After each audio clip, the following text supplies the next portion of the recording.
Hey everyone, and welcome to another episode of In the Booth, where we interview voice actors and actresses of machinimas, fandoms, a Brit series, or any online web series. I'm your host JD Carr, and with us today is Ghost of War X, or Zack Smith, or Zacky. So, thanks Zack for joining in. Oh yeah, absolutely. So let's see. I guess my first question to you is, what inspired you to get into voice acting?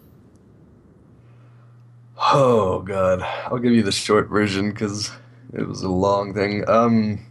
I had a troubled past. Never really had anything that I was into. I never really had friends or anything Oh, like that. So I eventually ended up moving from the area that had been such a problem for me, which was Arizona. There was a lot of drug cartels going on during my life down there. So I was not in a good neighborhood, no matter where I was. And so when I ended up moving to Montana, I was introduced to Halo. And we started finding these top 10 Anoj videos, if oh you ever yeah, remember those from, those, yeah. yeah. And those were hilarious. I loved them. And so I started looking into it more and I found these funny little machinimas and I used to watch them all the time. And then I found serious ones and I was like, oh my God, these things are so cool. I want to do these. And until about 2010, I didn't even have my own Xbox. So I'd always played it at like friends' houses. And then finally, 2011, I was approached by, well, no, actually, I approached the Future Elements, Matt Gord, Oh if you know yes, yeah. him, and I was like, "Hey, you have a nice series here. I'd love to help if you want it." And he was like, "Yeah, sure." So, sure enough, helped him with body acting, and then before I know it, I replaced a character in like season one, episode four of his already going machinima, and that was my first ever voice acting role. But I think my actual inspiration overall would have to have been the Forgotten Spartans and matchmaking because those two were just my favorite machinimas from back in Halo 3 days. Was I think my favorite episode of matchmaking, and now I find that episode annoying. No scope was involved. Oh, Yeah, that oh God, like song. I mean, back then it was one of those things where in lobbies people would sing it because of how like new, fresh, and funny it was. But now when people do it, I just kind of cringe at them. And I'm like, those were dark Oh, times. don't ever sing that song ever again. And was it the Oh off God. chance someone had the Master Chief Collection for some reason? He put that on his mic at max level. And I think I was the Oh only one God. that cringed at it, and everyone else was like, "What is that?" I don't know. It's like, "Oh man, you guys are young. You You guys are guys are so so young, you young. have no idea. You don't know you don't know what we've been through back then, Back in May Day. back in our day, back in '07 when Halo 3 came out. Oh, Back in Nam. this is just like Vietnam. Wait, it is Vietnam. No. Okay. No! Oh man, that was actually gonna be my That'd next be so question to you. funny. Like, how'd you get into machinima voice acting? But we'll pass that. So I All guess right. like, was it? I guess from then till now, what has been your favorite machinima role to have voiced in? That's a And you tough can have one. I multiple mean, roles if you want. oh, okay. That might make it a little bit easier. Um, let's see.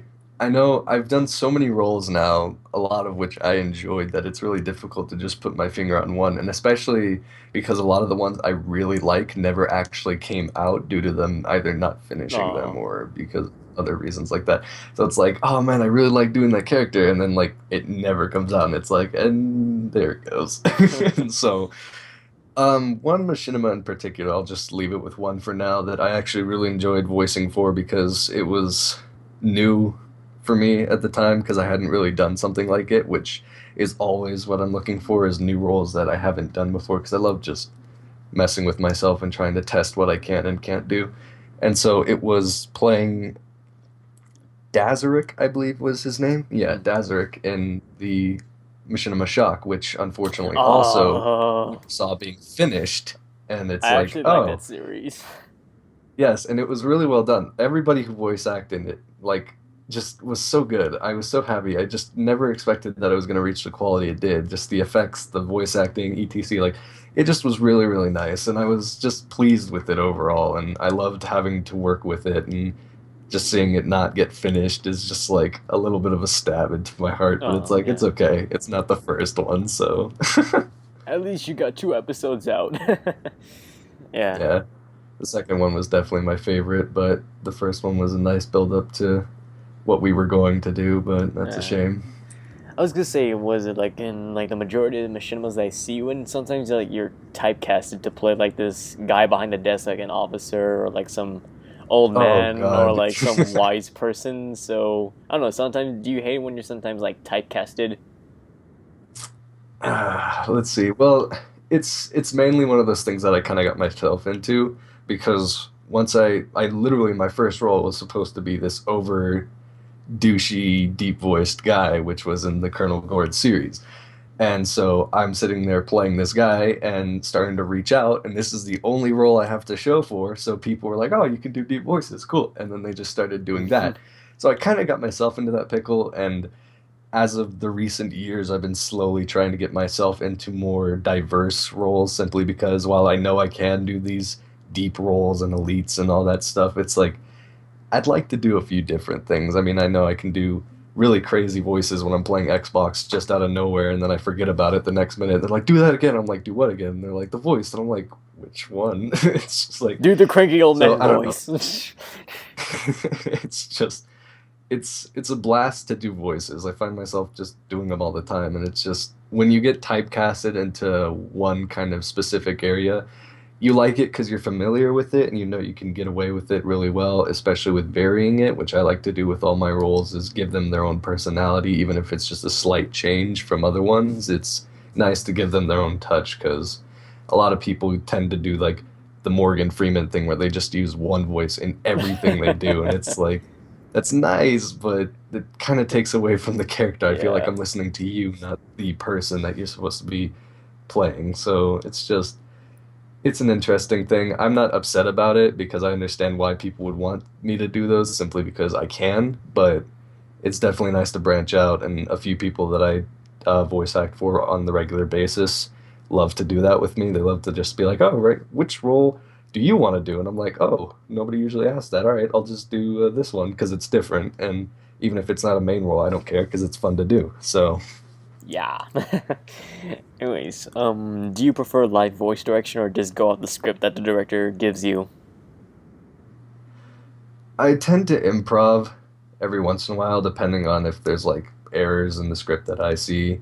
But most of the time, I'll just go off of what they say because sometimes you don't know if you're messing with it, and you don't want to like just kind of jump their shark by being like, "Oh, hey, he's talking about this. Let me talk about something entirely different," because I feel that's what the character would do. Sometimes I'll mix in a couple more lines just to give them the option to maybe change it themselves if they feel like it, but most of the time I try to stay as close to the script as possible so they don't have to worry about their lines being changed up when they didn't want them to Hmm. be, because I know some people would get upset if you changed up something. They're like, "No, no, no, I wanted it that way for a reason." It's like, okay, okay, I'll keep I it. was gonna say like So, sometimes there will be scripts and grammar because that this has happened to me too. But like, was it grammar errors and like, is that how you're supposed to say it? Because I guess yeah, like, they want you to say it one way, but you think it's like another way, and they're like, no, no, no, say it like this. And I'm like, oh, yeah, back to and so audacity. normally with those, I'll do it. I'll just always make sure, like, if I come into one of those, I'll just be like, okay, just in case, I'll do it three times the way you read it, and then I'll do it three times the way I think it should be, because it just doesn't really make Yeah. sense. So either way, it will make it to where I don't have to run back and redo lines. Because the one thing that does suck about voice acting, at least for me especially, is unless I know there's going to be a sequel coming out to whatever I'm doing, I tend not to usually remember the voice I did. So I usually need to re-listen to myself, and it's like, oh man, I have to redo that. And so when people just kind of throw old roles on me, it's like, oh crap, I forgot I did that. And so I have to kind of like study myself, and then I start to see all the flaws I did, and I'm like, oh God, I want to improve on this and make it better, but I have to stay true to what it was. And so it's an interesting kind of dilemma when it comes to that. So I try to make as little error as possible when it comes to doing lines, so I don't have to redo Mm. them for the sake of not having to accidentally change the voice at all or be a weird tone shift somewhere along the line because I had to redo one line here or there. So sometimes I'll do lines nine times over just to make sure I got the exact tone they wanted for their lines, just so I don't have to worry about messing it up later when I have to redo it if I don't remember the voice Yeah. directly. Was it? Oh yeah. Do you plan on like expanding like from voicing from machinimas to other stuff? Actually, yeah. In fact, I'm actually founder and writer and actor of a film coming up that is Halo based, but it's live Ooh. action and it's Halo Humanity. It's been a kind of child project of ours for a while that we never really had the time to do, but all of a sudden Halo 4 is out, the MCC is out, and Halo 5's on the way, and we're like, all right, let's do it. So now we're working diligently on it. We've got people who worked on the Blur Halo 2 cutscenes actually working on some of our Wait, models. you We've guys got got Blur Studios? no, we've got some of the people who worked at Oh, Blur okay. I was like, Studios, what? I freelancers for was their like, oh studio. man, Yeah, if we had Blur those guys are so Studios, that expensive. yeah, that would be out of our budget by a long shot. But yeah, it's crowdfunded. We're slowly working on it. I'll be playing one of the kind of main characters in Please it. tell me you're not gonna be And like that cranky guy, the overly douche oh guy. no, no, no. Please. He's definitely kind of Okay, good. antagonistic, but it depends on how it looks. I can't really say much about it because NDAs and Yeah, all, and I don't yeah. want to give away any of the big points. But I mean, it's definitely going to be a heck of a ride. I'm enjoying it. It's fun. It's so nice. The concept art, the storyboard art, the models that we keep getting. It's just superb, and Nice. I just am enjoying it. So yeah, I definitely am trying to branch out from just machinima. I know I've had some fan dub stuff thrown at me. I know I've had some parody stuff thrown at me, What is but it? Speaking of parody stuff, I think Angel or Alex, if you know her, Angel on my shoulder, yeah, she said Alex. that you were actually part of. Was it? I don't know if you know. I don't know if you know. Team Four Star. Team Were Four Star, you yeah, that, supposedly part of this parody? That was his yeah, name. Rainer. Oh yeah, Attack on Titan. There you go. Hmm. Was it? She told me this like Um, it was like yeah, and I was like wait. I was like Zacky, like our Zack from Halo Machinima Zack, and he's like yep. Yeah, it was actually really odd. I didn't notice that it was Team Four Star until they emailed me because I know Team Four Star from their Dragon Oh Ball yeah. Abridged, and when I was running around on this new site that I had never Was it been on for behind the voice voice acting, acting or voice acting alliance? I can't remember if it was like the VAA or behind the voice acting. I can't remember which one it was. I just know that I went on there because somebody had said, "Hey, go do it." And I found this Attack on Titan thing, and at the time I had just gotten into Attack on Titan. I said, "Sure, why not?" So, of course, I went for Rainer because he's the one that looks most like me, and I was like, "You know what? I feel like I could really do this guy." And so I go and do it, blah blah blah. Didn't really read over anything on there. I just was like, "Sure, why not? I'll do this." And so I sent the email, and then a little while later, a lady by the name of Charlotte Lawrence emailed me and said I got the part as Rainer in the Attack on Titan parody. And I was like, oh, Nice. okay. And they're like, so this is Attack on Titan Abridged. And I was like, oh, so what channel will it be going up on? And they started talking about it, and they're like, yeah, well, here at Team Four Star. And I'm like, wait, what? Like, I wasn't really ready for that kind of Oh bombshell. man. And to make things worse, was right after I had essentially gotten the role, I had gotten into a horrible time with finals Oh. at my college, and it just became way too much. So I had to delay all voice acting, and I had to tell them that I just was not capable of doing this by the timestamp because they needed it that Oh week, damn. and I just was not capable of doing it. And I wanted to be a part of that so bad after I found out, but it was just I too was gonna much say, work. So were you able to watch like the actual parody when it came out? I I haven't gotten around to watching it fully yet. She does send me links to it because she just feels like obligated to do Uh, so. But I definitely will be getting around to it. I know a lot of my buddies do, but so far the only thing I've ever really actually watched of theirs would be the Dragon Ball Abridges. what is it? You should But watch the Helsing yeah. Ultimate ones that they do. It's hilarious. Oh yeah, I've heard so many good things about all their bridges, and it's like, oh man, if I had the time, I'd do it. But I'm always busy doing something else entirely. And with Halo Humanity Uh, being one of my big focuses now, it's harder to do machinima stuff. And I know I've got a lot of people breathing down my neck because I've been delaying a lot of things that I had planned on doing a while ago. And it's just so hard because it's like I want to do machinima still because it's so much fun, but at the same time, I it's want to like work on this project right now. I'm sorry, live guys. action project that I'm working kind of with 343 and Uh, everybody, and it's kind of got like the precedence over everything else, and it's like, this is my top priority. I'm sorry, guys. Was it? I mean, Was I'm it? definitely Speaking trying to of, work on was it this. parody stuff? Like, was it Hellsing Ultimate? There's this. I don't know if you've seen the show or like the actual show or not, right? Yes, I've seen a bit of Helsing Abridged. Well, not abridged, Helsing the Oh yeah, actual was show. it? You know, like how the main guy can actually hypnotize people. Okay, Yeah, well, let's see. Alucard. In the parody, when they're at the hotel, he's like, "Watch, I'm gonna." He hypnotizes the bellhopper at the hotel and says, "Like, watch, I can make this guy do whatever I say." White Chicks is an awesome movie. White Chicks was an awesome movie. See, even he agrees. Oh God. I'm gonna kick out Dick Cheney because he's an asshole. I'm gonna kick out Dick Cheney because he's an asshole. It was hilarious. Oh But God. Captain you should Napoleon. get around to watching those when you get the chance. Those are Oh, I will. hilarious. Um, Yeah, I did like Helsing, and I've always wanted to watch the abridged. Like I said, it's always just a time thing for yeah. me, and it's just like one day I'll sit down and binge on them, but until that day, I'll just have to wait my time and just bite it for a while. Oh man. So I guess like how I guess back to your humanities project, like how long did it take for you guys to I guess to get the actual budget to actually start production or pre-production? Let's see. Right now, since it is a crowd-funded thing, we're about to actually start our Kickstarter Mm. campaign in a couple of weeks.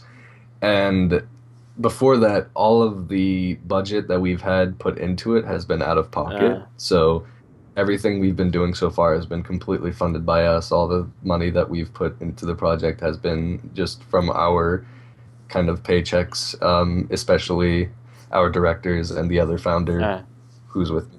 And so they've definitely been putting a lot of resources to this. And we've been essentially,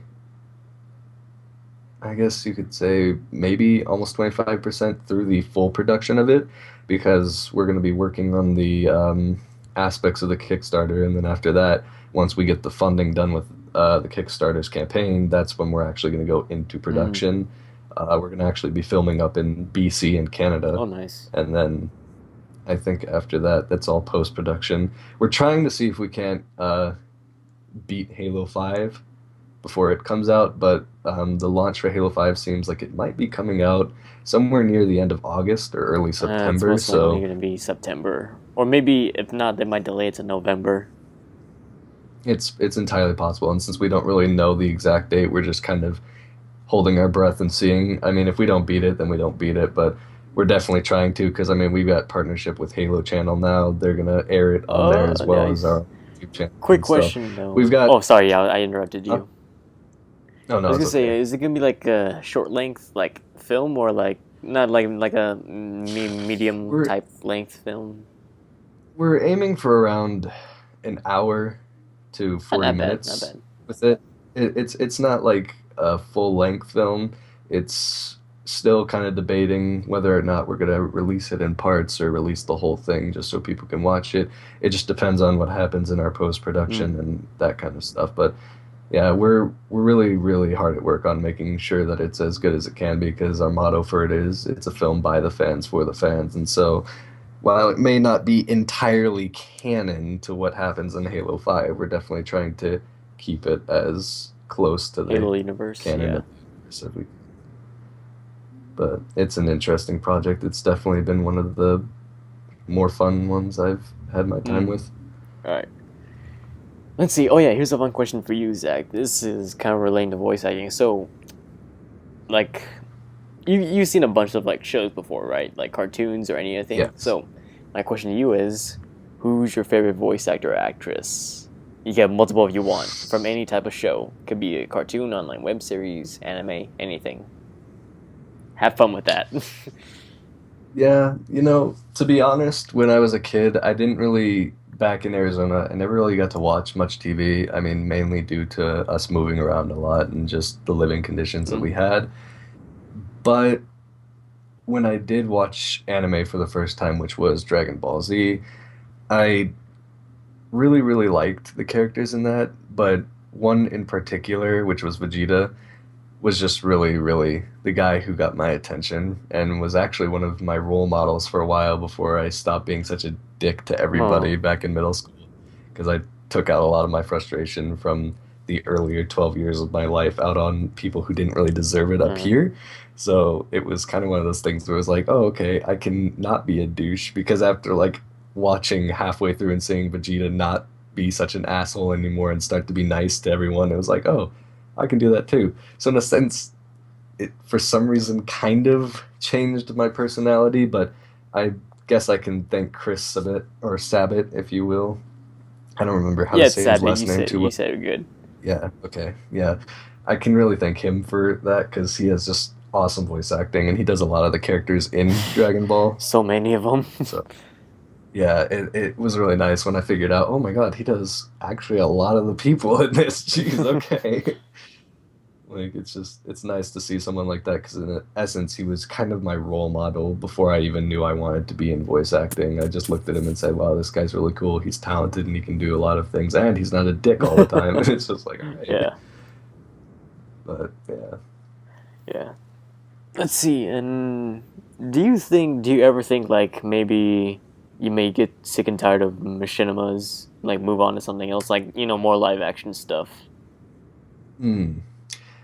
You know, the reason I got into machinima and voice acting for it was because just like it still is to this day, I do it for fun. It's essentially a hobby.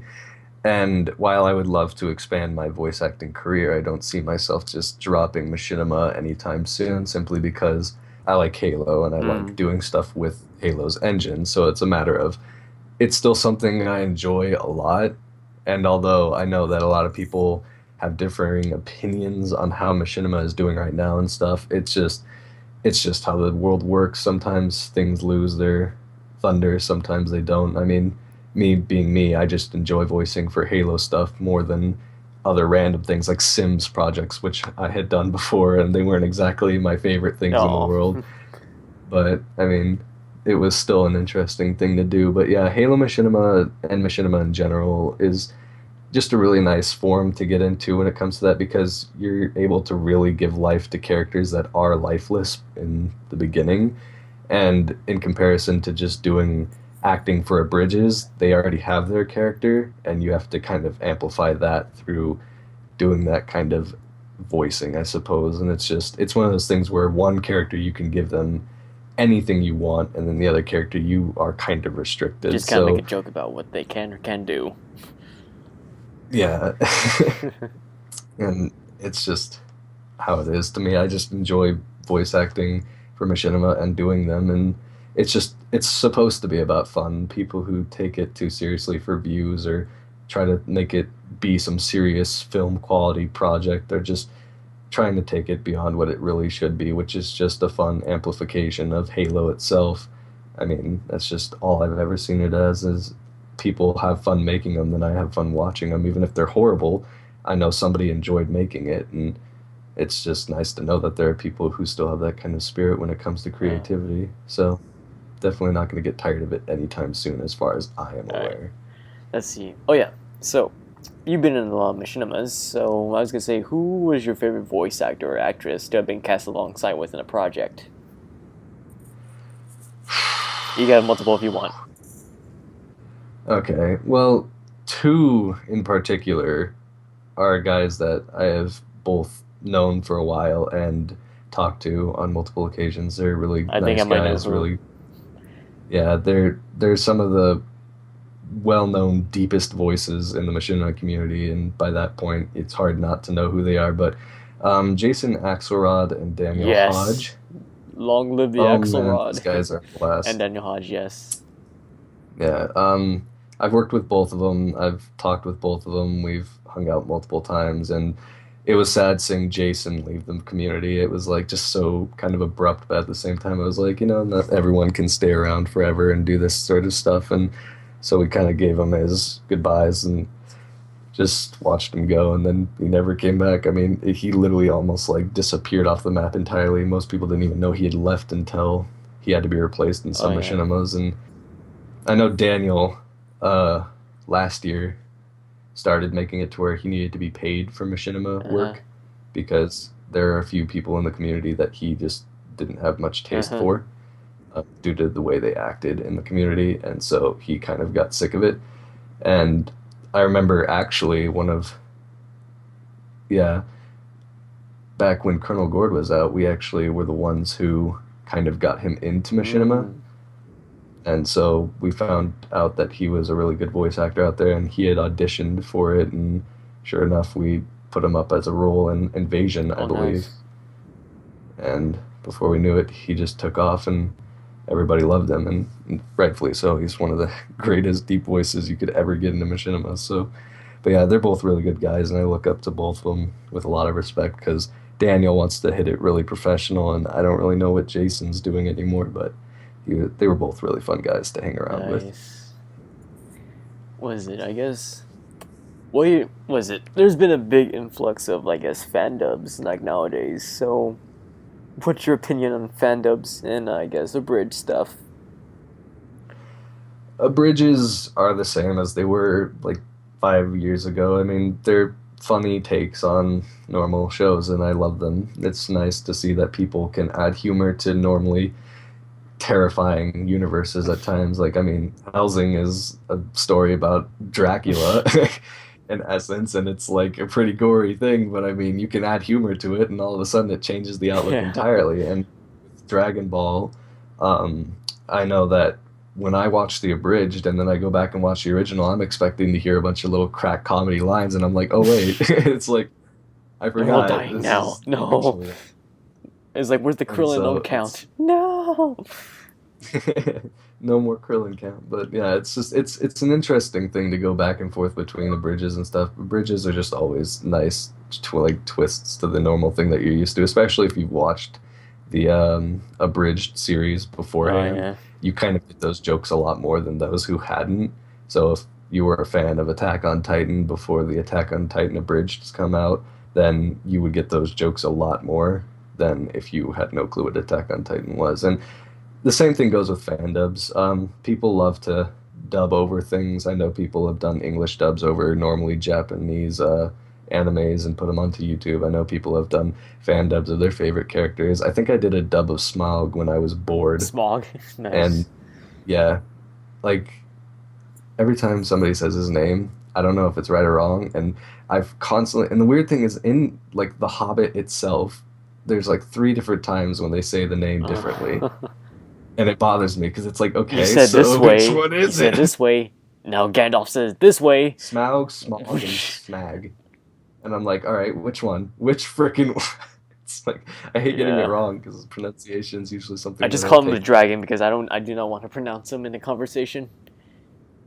The big The big red red dragon. dragon. Yeah. Yeah, I did back on my old channel before I restarted and got onto this one. I think I had a couple dubs as well, but I can't remember for the life of me what they were. Um, Once again, bringing up Daniel Hodge, he actually does quite a few dubs. I can't remember exactly which ones they were. I know there might have been one from Death Note here and there, and Bleach and etc. And yeah, he's definitely done quite a few dubs. I think he also did Smaug, but I don't know. Yeah, actually, I think he did too. But yeah, I just did Smaug when I was in like a horrible bored state early in the morning. I was just like, ah, whatever, I'll just do it. And so I just did.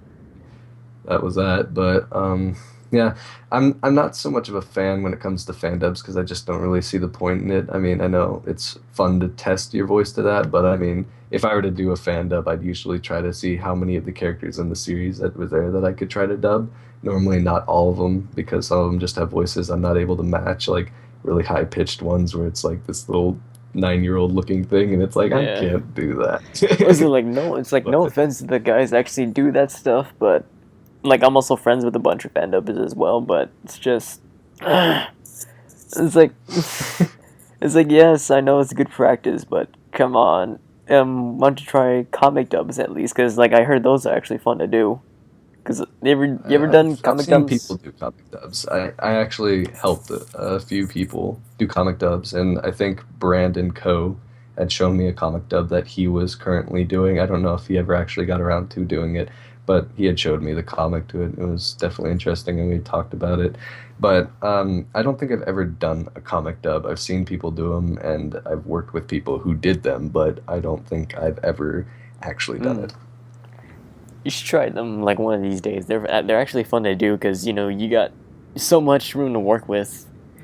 Hmm. You just need to add like the music and sound It's so effects. nice. Like I said, it's the essential same thing with the machinima characters. It's like they don't have preset And kind you of can actually see their personalities. faces, not behind like some big gigantic Yeah, helmet. and you can kind of really give them the voice still, while at the same time kind of seeing that be amplified through the comic itself, which is always And nice. I know people have actually been planning to do one on the Escalation comics that yeah, had just recently come out, but I don't know how well that's going to work because most of the people that popped up in there already have very well established voice yeah, actors who are top notch. I mean, we're talking like Lord Hood over here. It's just yeah. like, all right, well, if you got somebody who can amplify Ron Perlman's voice, then be my guest. But, Well, at least they're not but holding yeah. shake weights in the panels. Oh God, Shake weights. it's The shake weights. Oh god, the shake weights. I don't think we're not gonna see those for. Well, we're still gonna see those in a while for machinimas. oh The God, stupid shake yeah. weights. Stupid little things. Oh my God. And like you're in a stance that looks like you're gonna do like some kamehameha move. Oh man. Oh God, yeah. It's just machinima is when people do the sword thing and just hold it there. It's just I look at it and I'm like, I don't know why, but I think that kind of takes away from what I'm supposed to be feeling right now. I mean, I've just gotten used to it, but I mean, I'm really, really hoping 343 does hit the ball with Halo 5 like they've been trying to. And I, unlike most, I actually did enjoy Halo 4 rather well. I mean, I have my reasons while everybody else has their reasons for disliking it, and it's all just a matter of personal preference and opinion. But I personally did really enjoy the installment. I mean, the multiplayer, maybe not so much, but the campaign and Yeah, I like stuff the like that were campaign. Was it definitely nice.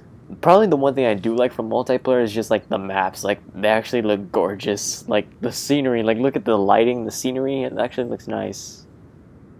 Yeah, 343 had a very good knack on how to change the engine and make it look Yeah. really, really good. Even 360, which was really And there's outdated. no frame And drops. Bungie, reach. yeah, I'm really hoping that Halo 5 hits it out of the park. There's a lot of big rumors and plans coming from that, so I'm not going to speak on any of those simply because that's not really my Was it? position to do anymore. But I actually read like one of the recent novels. You remember the ODST squad from ODST? yeah, it's Did you hear Alpha about Man. what happened? Hmm. Why? Why?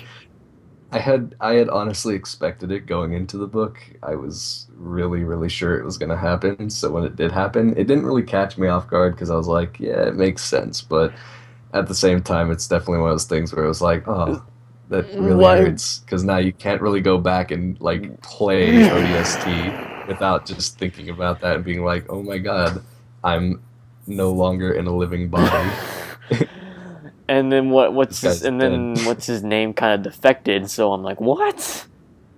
Yeah, when that happened, I definitely was caught off guard, and it kind of makes sense though, because I mean, by what we think now, the two Alpha 9 members that are left, Buck and you know Yeah. who, they're he asked to be reassigned to a squad, but not a squad leader, and we all know there is a certain squad leader that happens to have three Spartans with him Oh in yeah. the Yeah, there are squad. So rumors about like, do you think that's him? That's gonna be in Halo 5. Same goes with you know who.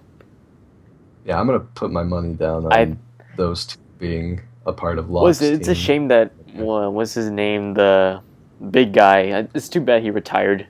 Well, not retired, but you know, like, was it he Yeah, discharged? well, when Dutch left, I can understand that. He was one of the characters that I had hoped wouldn't die because if you ever read the Hell Oh yeah. Jumpers series, the comics that they had for that, you'll see that Romeo and Dutch had a very, very strong history together because before they were in Buck's squad, they were always together in their own squads.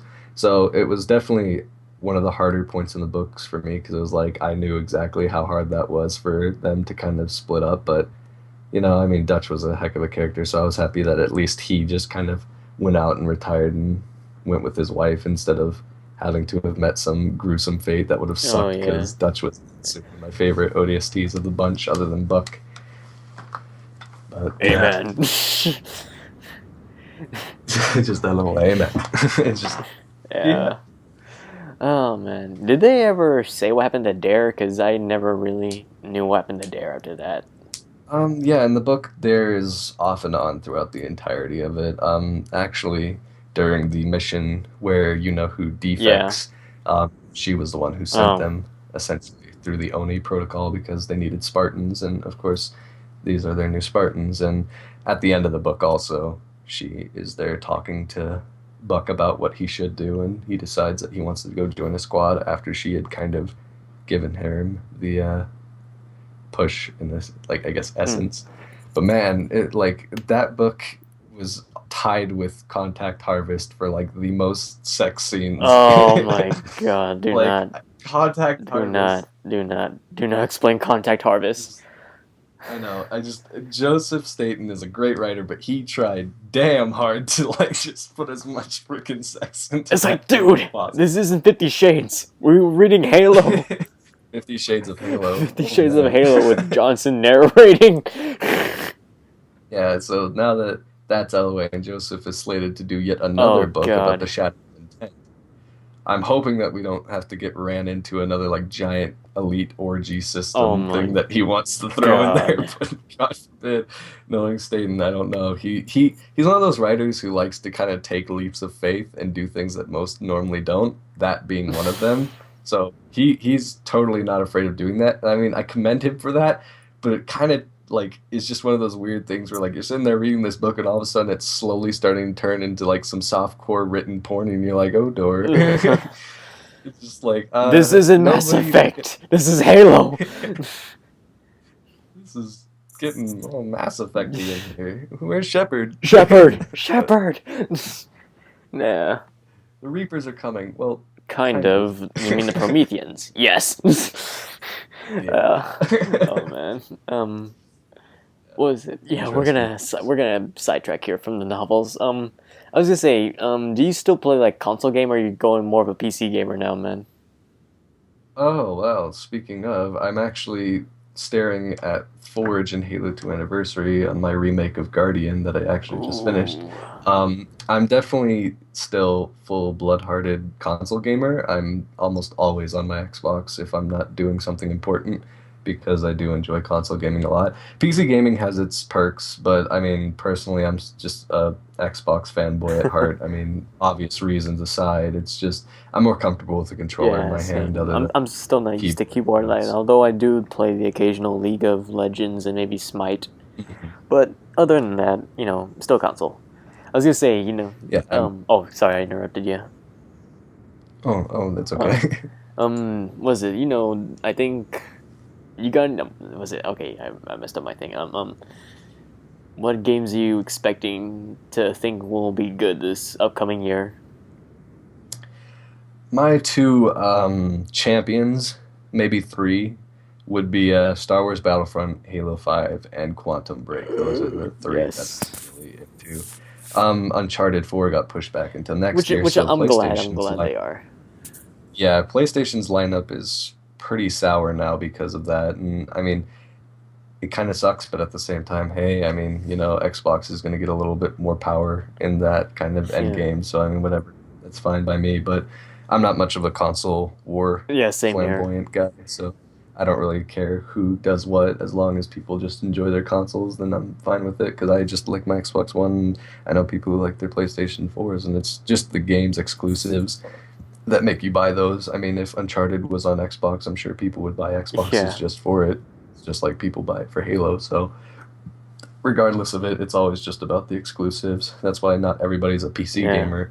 If there were no exclusives, I guarantee you there would be a lot more PC To gamers. Steam, guys, there's a Steam sale going on. Yeah! Steam sale, Halo 5 Guardians, but it just came out. I know. I swear to God, Just- if they manage to make a new model of the ones in PS4 so that's like 1 terabyte or more, I'm gonna be pissed. I'm like, what? Oh, Arrgh. I would definitely be upset with the idea because I would want them to kind of be like, oh, hey, free upgrades for people with last generation, next gen consoles.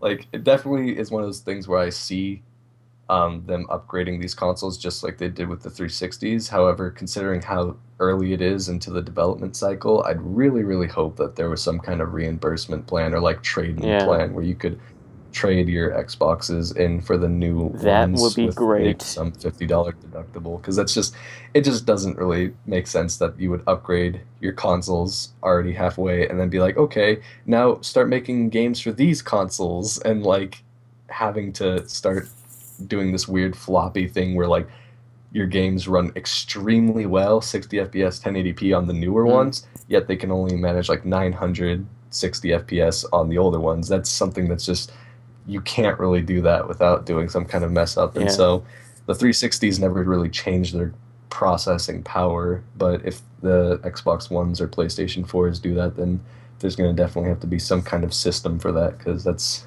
a really high end kind of change. Yeah. So I was gonna say, is BF Battlefront 3 coming out this year or no? I forgot. I keep forgetting the release date. it's coming out this fall or winter. I can't remember exactly. It's basically going to be right after Halo comes out, and I think Quantum Break. It's definitely during the winter season.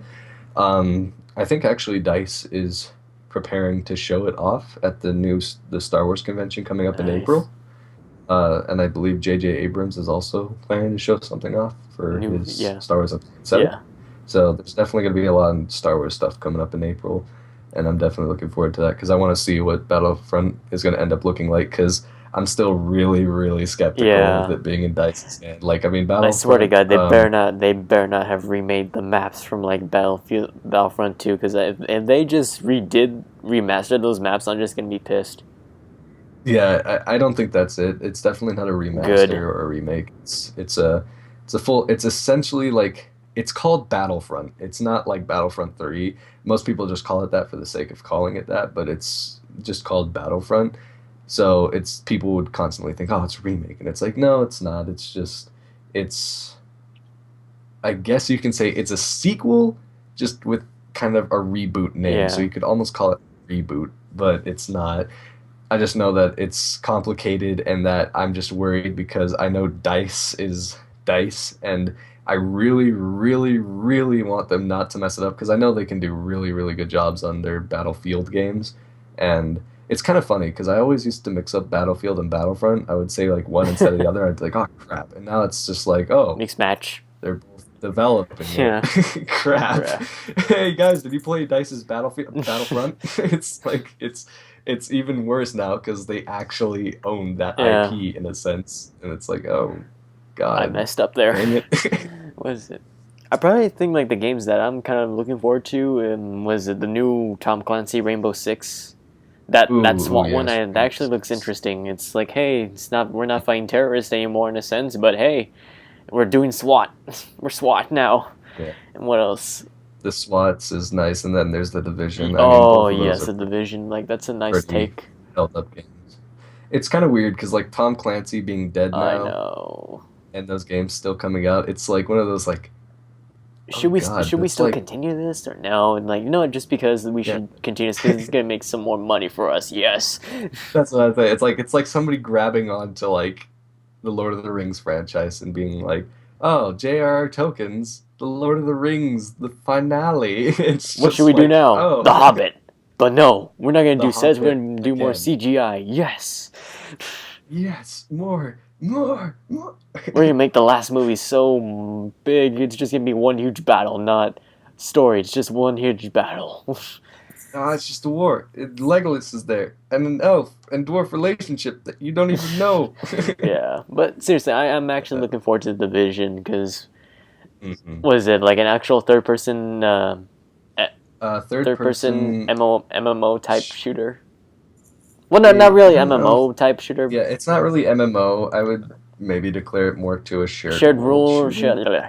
shared world, sort of like Destiny, but more modern-ish. Yeah, much more of a closed up Yeah. encountering area. But yeah, it's definitely going to be an interesting game. I've been keeping my eye on it. I don't know how much of it I'm really into, because I've never really been a big fan of the Tom Clancy games. I've definitely played a lot of the Rainbow Sixes, but I just never really Yeah, I'm got not into it. I'm not much of a Tom Yeah. Clancy fan, but like I loved Ghost Recon and Rainbow Six and all that stuff.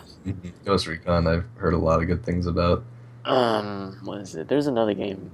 Which one was Quantum Break about? I forgot. Quantum Break was the one where like the guy was walking through all the Oh, that shards, one. and Okay. yeah, it's basically where there's time splits and they're able to Walk through. This is slow down kind of time and do stuff with it. I don't really know the plot of it because it really yeah, hasn't it's been been revealed. revealed. But there's supposed to be a TV series that's coming Okay. out alongside the game, and I think that's one of the biggest reasons why it's been kind of held back so much is because they're also trying to make sure that the TV series is ready to go while the game is as well. Speaking of TV series, Halo's TV series by fricking Oh, Spielberg, Lord have jeez. mercy. If that goes well, I'm gonna be a I'm gonna be happy happy if child. he actually pulls that off well. What'd you think of what is it called? Nightfall. What'd you think of Nightfall? Personally, unlike most, I enjoyed Nightfall's like attempt. Now, the problem with Nightfall is, unlike Forward Unto Dawn, it kind of tried to be more than it could Yeah. be. And so in CGI and stuff like that, they really kind of tried to do things that they shouldn't. And the reason it works so well in Forward Unto Dawn is, if you know, most of the CG that you saw in that was in dark Uh-huh. places, which was a very good choice because when you're in a dark place and you're making models, you don't have to worry so much about the lighting and all that. So you can really just make a model, worry about the animations and just the texturing on it, and then the rest of it is just simply letting it go because you don't see the detail on the model. And so even if it doesn't look really, really good and perfectly realistic, it doesn't need to, because as long as that figure's there in a dark environment, then it's not as hard for it to work. And so in Forward Unto Dawn, the CG wasn't very bad, while as in um, You could tell it Nightfall, was it, bad. yeah, in Nightfall, it was definitely kind of overzealous. Remember the last episode of Forward Unto Dawn? You know, the part where Master Chief was gonna attack that hunter? Oh, I thought you said Oh hooker no for a no no, second. I was Hunter, sorry. Hunter. like, yes, yes. Was it there were so many GIFs because you know how in the Halo games it's like checkpoint reach, right? Someone Yeah. actually made a big GIF out of that. It's like checkpoint reach, and so like when he got knocked out, and then we find out it's like checkpoint revert to last save. Revert to last save, so he just kept Someone getting actually knocked out. uploaded that to YouTube, and it got so many likes. But I think it got taken down because copyright issues. But like it was Uh, hilarious. This was like 2 years ago, yeah. and I was like, "Oh my god, this is so hilarious!" They actually had the announcers like checkpoint reached. Checkpoint Yeah, reached. it's definitely a blast when people do Yeah, that stuff. I mean, the music for Forward Unto Dawn was actually really, really yeah. nice too. That was something I enjoyed Was I a remember? lot. Was it one of my friends? She actually came over and watched, but it was like, "Wait a second, it's that girl from Narnia." I was like, "Really?" It's that girl Yeah, from Narnia because she's never seen Halo yeah. before, but she recognizes actors and actresses' face. Like it's that girl from Narnia. Really? Which one? The young sister, or the old sister? The old sister. Oh wow, small world. Yeah.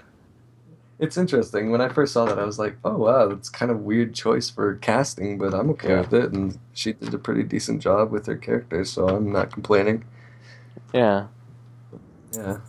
I remember watching the video logs in the episodes. I was like, who are they fighting? It's like, oh wait, it's like those aren't Marines. Those look like innies because was it how the main character is like an innie? So was it Yeah. any guy type that kind of like not he's not associated with them, but like he there's a word for that. I wouldn't say quote unquote care for them, but he's more of a any there we go, Sympathizer. sympathizer. Yeah, because what is it? Because I thought like those aren't Marine battle dress uniforms. They're like, oh, those are innies. Okay, because it took me, was it 20 times watching that little video log. They're like, oh, those are innies. Ugh. Yeah, like a lot of the things Forward Unto Dawn did were just really quaint and simple, and they just did what they Yeah, needed to do. While Nightfall was like, let's do everything, and it's like you had the Ridley Scott feel of like trying to be a horror film, but at the same time, it's just like you can't really do that with this kind of CG, with this kind of lighting. But Locke's acting in the movie, well, the not, well, I series. guess it is technically a movie now because they put it out on Yeah, Blu-ray as a full. But in the little digital series that they had, it was really nice. And I mean, while I'm kind of still biting the bit when it comes to his voice yeah, acting, so because it's still not like perfect. He kind of has this weird You could tell he's just a T. voice You could tell he's just acting more of a going TV on. actor. It's his first time Yeah. voice acting for sure, but it's just one of those things where it's like you're really, really good at acting. Just carry that To the over voiceover. to voice acting, please. Oh man. But yeah, Yeah.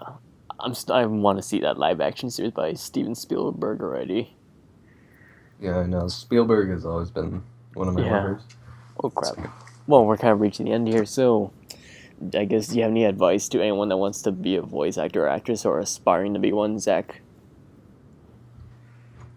Yeah, well, personally, I would just give them what I go by, which is simply it's all about fun. It should be primarily focused on fun. If you enjoy doing it, then that means that you are having fun. And I think that is something that a lot of people tend to forget when it comes to things like machinima and voice acting, is that when you're doing this, it's not supposed to be for views, it's not supposed to be for popularity. It's all about fun. If you're having fun doing it, then you're doing it right. If you're not, then you're forcing yourself into it. So, personally, it's just have fun while you're doing it, keep working on it, and practice all the time, regardless of who's around or if you're just sitting there in your house and you're like, you know what, I don't feel like doing this, then just do it. I mean, that's just the best way to go about it. Like, oh, I feel like imitating Morgan Freeman, then try imitating Morgan Freeman. It's just completely up to you. It's in your hands to do what you will with voice acting and machinima making and etc. So my only, I guess, advice would be just have fun and just go at it. All right, cool. Well, this concludes this episode of In the Booth. I'm your host, JD Carr, and with us again, I want to thank you, Zachy, for joining in with me. Yeah, no problem. So this has been an episode of In the Booth. So this is